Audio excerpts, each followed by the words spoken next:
Number 2, reread.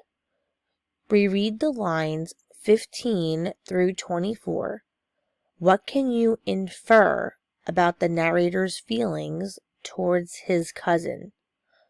Underline text evidence that supports your inference. So when finding your text evidence, just type it in the pink box here. Number 3, read. As you read lines 31 through 70, continue to cite textual evidence.